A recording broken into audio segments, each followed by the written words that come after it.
অতীতের কাজা নামাজ কিভাবে আদায় করব?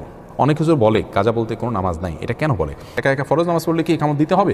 আমার মাঝে মাঝে স্বপ্ন দোষ হয়, আমি ফজরের নামাজ পড়তে পারি না, সে সময় আমার করণীয় কি? মুসাফির অবস্থায় নামাজ কাজা গেলে তা কিভাবে আদায় করব? বাড়ির পুকুরে মানুষ নানান ধরনের নাপাক জিনিস ফেলে থাকে, সেখানে অজু করার বিধান কি? ঈশার নামাজের পর তাহাজ্জুদ নামাজ পড়ে থাকি, তা সঠিক কিনা? দীর্ঘ 3 সপ্তাহ সালাত আদায় না করে তাহলে সে ব্যক্তি কি ইসলাম থেকে খারিজ হওয়ার সম্ভাবনা আছে? নামাজের মধ্যে তাশাহুদ পড়ার সময় তর্জনী আঙ্গুল উঁচু করার বিধান কি? বিলম্ব না করে চলুন আমরা চলে যাই আমাদের প্রশ্নোত্তরে সরাসরি।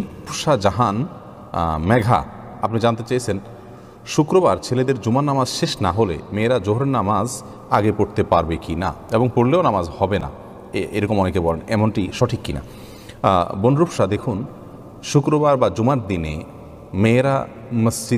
মেয়েরা পুরুষদের সালাতের অপেক্ষা করবেন না, বরং ওয়াক্ত হয়ে গেলে তারা সালাত আদায় করবেন।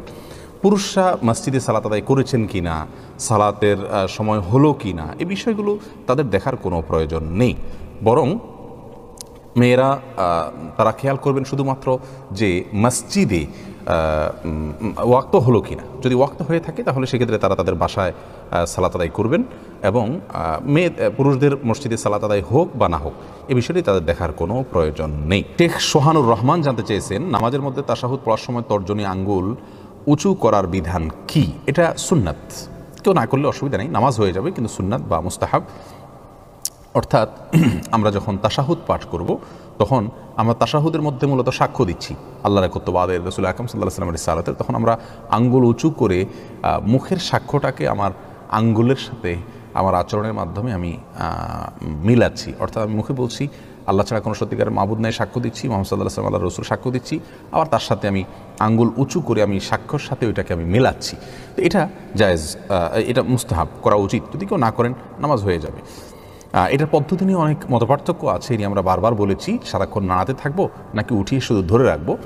তো নাড়াতে থাকার সপক্ষে একটি হাদিস মুসনাদ আহমদে বর্ণিত হয়েছে যে এই আঙ্গুল নাড়ানোটা শয়তানের উপরে লোহার আঘাতের চাইতে বেশি কষ্টের।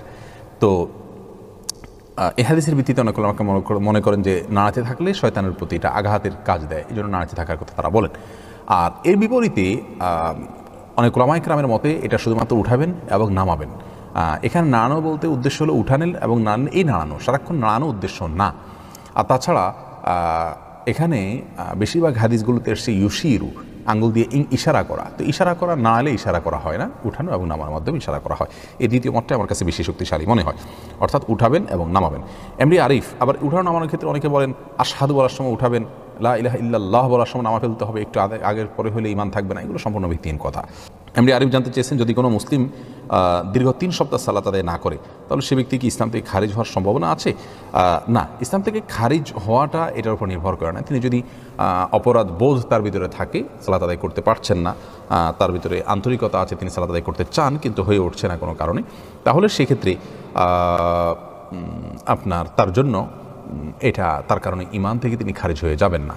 আর যে সালাতের প্রতি তিনি বেপরোয়া হন, সালাতের ফরজ হওয়াকে অস্বীকার করেন বা অপরাধ বোধ তার ভিতরে না থাকে, তাহলে তার ঈমানই আমরা সন্দেহ করতে পারি। যদিও ইচ্ছাকৃত সালাত ত্যাগকারীকে অনেক উলামায়ে কেরাম কাফির বলেছেন, যেমন সৌদি আরবের সর্বোচ্চ উলামা পরিষদের সাবেক প্রধান শেখ এবং মুফতি আম তথা সে দেশের জেনারেল মুফতি শেখ আব্দুল আজিজ বিন আবদুল্লাহ বিন বাজ রাহিমাহুল্লাহ সহ অনেক ইমামগণ, অনেক বড় উলামায়ে কেরাম, তাদের মতে ইচ্ছাকৃত সালাত ত্যাগ করলে সে কাফির। তো তাদের ফতোয়া অনুযায়ী কাফির হয়ে যাবে, কিন্তু জমহুর বা বেশিরভাগ উলামাদের মতের ব্যতিক্রম, অর্থাৎ এর কারণে সে কাফির হবে না। তবে দিন জুমা যদি কেউ অনুপস্থিত থাকে তাহলে সেক্ষেত্রে তার অন্তরে মোহর মেরে দেওয়া হয়, এরকম একটা হাদিস রয়েছে। তার আলোকে আপনার বলা যেতে পারে যে 3 জুমা যদি ইচ্ছাকৃত সে না পড়ে থাকে তাহলে সে ব্যক্তির ঈমান নিয়ে আমরা সন্দেহ করতে পারি। বাপ্পি আপনি জানতে চেয়েছেন, বাড়ির পুকুরে মানুষ নানান ধরনের নাপাক জিনিস ফেলে থাকে, সেখানে অজু করার বিধান কি? ভাই আরাফাত, বাড়ির পুকুরে যদি নাপাক জিনিস ফেলা হয়, পুকুর যদি অনেক বড় হয়, তাহলে সেক্ষেত্রে যেই জায়গাটাতে নাপাক আছে তার আশেপাশের পানিগুলো নাপাক ধরা হবে, কিন্তু অপর প্রান্তের পানিগুলো পাক ধরা হবে। অনেক পানিতে যদি নাপাক পড়ে তাহলে সেক্ষেত্রে এই বিধান প্রযোজ্য হয়। বিধায় এটা নিয়ে আপনার হেজিটেশন করার কোনো কারণ নেই। আপনার রুচিতে না করলে আপনি সে পানি ব্যবহার করবেন না, ভিন্ন কথা, কিন্তু শরীরের দৃষ্টিকোণ হলো বড় পুকুর বা বড় কোনো পানির আপনার পুকুর হোক, নদী, নালা হোক, এরকম কিছু যদি হয়, তাহলে সেক্ষেত্রে ওই পুকুরে কোনো এক প্রান্তে নাপাক পড়লে ওই জায়গা নাপাকটার আশেপাশের পানিগুলো নাপাক হিসেবে বিবেচিত হবে, বাকিগুলো পাক থাকবে। হ্যাঁ, যদি নাপাকের পরিমাণ এত বেশি হয় যে স্বামীর পানির কালার পরিবর্তন হয়ে গেছে, রং গ্রান পরিবর্তন হয়ে গেছে, তাহলে সেখানে পানি নাপাক হিসেবে বিবেচিত হবে, এটা ব্যবহার করা যাবে না। তাহের খান আপনি আইডি থেকে জানতে চেয়েছেন, আমি প্রবাসী, এশার নামাজের পর তাহাজ্জুদ নামাজ পড়ে থাকি, তা সঠিক কিনা? এশার নামাজের পরে তাহাজ্জুদ পড়া যায়, আমরা অনেকেই যাই না। তাহাজ্জুদের জন্য অনেকে মনে করে যে ভোর রাত জরুরি, ভোর রাতে তাহাজ্জুদ পড়লে বেশি উত্তম, সন্দেহ নাই। কিন্তু এশার সালাতে সালাম ফেরানোর পর থেকে কিন্তু আপনি তাহাজ্জুদের নিয়তে সালাত পড়তে পারেন, 2 রাকাত করে আপনি যত খুশি সালাত পড়লেন, এরপরে বিতির পরে আপনি শুয়ে গেলেন। এটাও ইনশাআল্লাহ কিয়ামুল লাইল বা রাত জেগে যে সালাত আদায় করা, তার সওয়াব আপনাকে এনে দিবে। যদিও মূল তাহাজ্জুদ হুজুদ শব্দের অর্থই হলো ঘুম থেকে উঠে সালাত আদায় করা। অতএব আপনার তাহাজ্জুদ এটা হবে ঘুম থেকে উঠে সালাত আদায় করলে, সেটা হলো প্রকৃত তাহাজ্জুদ এবং তাহাজ্জুদের মূল ফরম্যাট। কিন্তু এশার সালাতের পরে তাহাজ্জুদ নিয়ে সালাত আদায় করেন, সেটা তার কারণে আপনি কিয়ামুল লাইলের সওয়াব পাবেন ইনশাআল্লাহ বিইذনিল্লাহ। ফাজলে রাব্বি জানতে চেয়েছেন, রাত্রে আমার মাঝে মাঝে স্বপ্ন দোষ হয়, আমি ফজরের নামাজ পড়তে পারি না, সে সময় আমার করণীয় কি? ফজর নামাজ কেন পড়তে পারেন না ভাই ফাজলে রাব্বি? আপনার যদি স্বপ্নদোষ হয় তাহলে সেক্ষেত্রে আপনাকে গোসল করতে হবে, করে নামাজ পড়বেন। এবং বাংলাদেশে বিশেষ করে এত ঠান্ডা নাই যে পানিতে গোসল করলে মানুষ মারা যাবে, আল্লাহ মাফ করুন, এরকম খুব কম। যদি এরকম হয় তা গরম পানি করে করবেন, সেটার ব্যবস্থা না থাকলে তো এমন করে করবেন যদি পানিতে নামলে মারা যাওয়ার ভয় থাকে, এত ঠান্ডা পড়ে যদি কোনো জায়গায়, কোনো অঞ্চলে, তাহলে সেক্ষেত্রে বিকল্প কোনো পদ্ধতিতে নামাজ পড়বেন। স্বপ্নদোষ হলে অনেকে অন্যরা টের পেয়ে যাবে গোসল করতে গেলে, সেই লজ্জা থেকে গোসল করেন না, নামাজও পড়েন না। দেখুন, জীবন মরণের ব্যাপার থাকলে কিন্তু আমরা সেখানে লজ্জার কথা চিন্তা করতাম না। নামাজটা আমাদের জীবন মরণের মতো ব্যাপার, অতএব এখানে এ ধরনের অবহেলা করা উচিত নয়, এটা গুনাহের কথা। সোহাগ আপনি আইডি থেকে জানতে চান, অতীতের কাজা নামাজ কিভাবে আদায় করব?